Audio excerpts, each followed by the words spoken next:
आज विश्व पर्यावरण दिवस को मनाते हुए वडोदरा महानगर पालिका की ओर से वाघोडिया रोड गुरुकुल चौराहे के पास गार्डन फॉरेस्ट का उद्घाटन समारोह आयोजित किया गया था, जिस दौरान वहां पर वृक्षारोपण और साथ ही पौधे वितरण का कार्यक्रम भी आयोजित हुआ था। वडोदरा के वाघोडिया रोड गुरुकुल चौराहे के पास आज वडोदरा महानगर पालिका की ओर से गार्डन फॉरेस्ट का उद्घाटन किया गया। 42.69 लाख रुपयों के खर्च पर यह नया गार्डन फॉरेस्ट तैयार हुआ है, जिसका उद्घाटन समारोह आज विश्व पर्यावरण दिवस पर आयोजित करवाया गया था।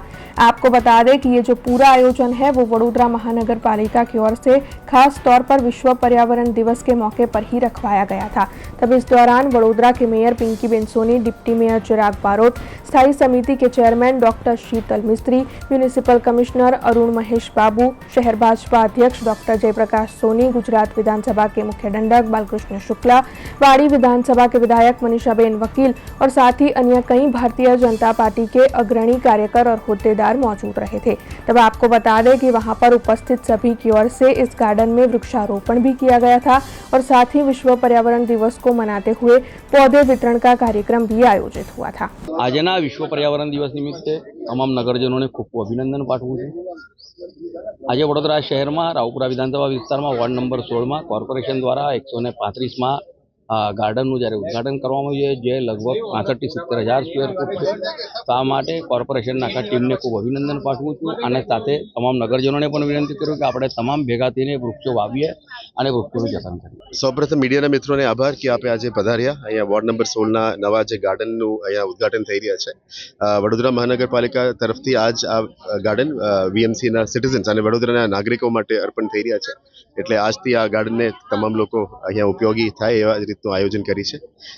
આજે જે વડોદરા સિટીએ મિશન 2 મિલિયન ટ્રીઝ એડોપ્ટ કર્યું છે, એટલે 20 લાખ ઝાડ આવનારા દિવસોમાં વડોદરા સિટી અને બોડા લિમિટ્સમાં અમે લગાવવાના છે। એના ભાગરૂપે એક પેડ માં કે નામ 2.0 આજથી શરૂઆત કરી છે આ ગાર્ડનથી।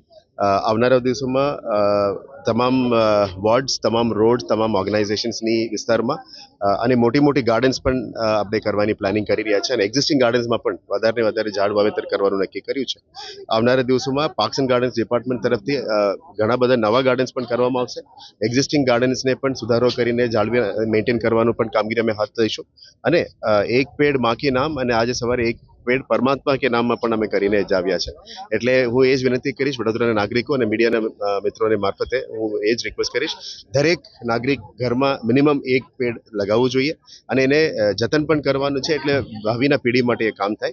અમે લગભગ 17% ફોરેસ્ટ કવર છે, અત્યારે ગ્રીન કવર છે વડોદરા સિટીમાં, એને જ્યાર સુધી 33% જે ભારત સરકારની નોર્મ્સ પ્રમાણે લઈ જવાના છે ત્યાર સુધી અમે આ મહેનત કાયમ રાખીશું।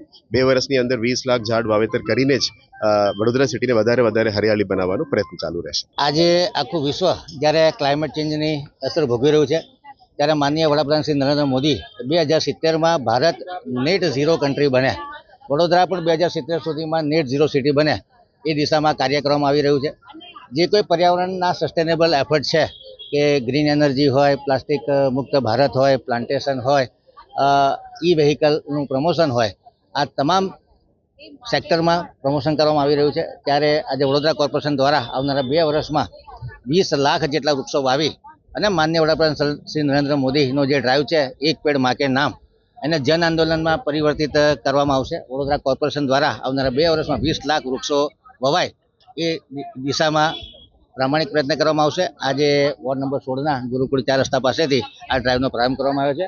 આ ગાર્ડનનું આજે લોકાર્પણ કરવામાં આવ્યું છે। આ પ્રસંગે વડોદરાના માનનીય મેયર શ્રીમતી પિંકીબેન સોની, મુખ્ય દંડક એવા શ્રી વાળુભાઈ શુક્લાજી, ધારાસભ્ય શ્રીમતી મનીષાબેન વકીલ તથા એરિયાના લોકલ કાઉન્સિલર તથા અન્ય કાઉન્સિલરો અને નાગરિકો મોટી સંખ્યામાં ઉપસ્થિત રહ્યા હતા અને વીએમસીની વેબસાઇટ ઉપર જે મોડ્યુલ એક પેડ માં કે નામ ચાલુ કરવામાં આવ્યું છે, જેમાં દરેક નાગરિક પોતાની જરૂરિયાત પ્રમાણેના વૃક્ષો માગી શકશે।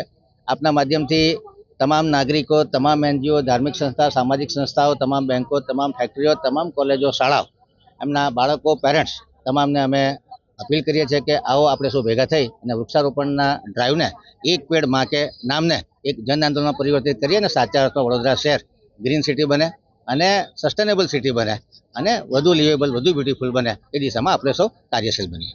हमसे जुड़े रहने के लिए हमारे YouTube चैनल को सब्सक्राइब करें और नई वीडियो की नोटिफिकेशन के लिए बेल आइकॉन को दबाएं।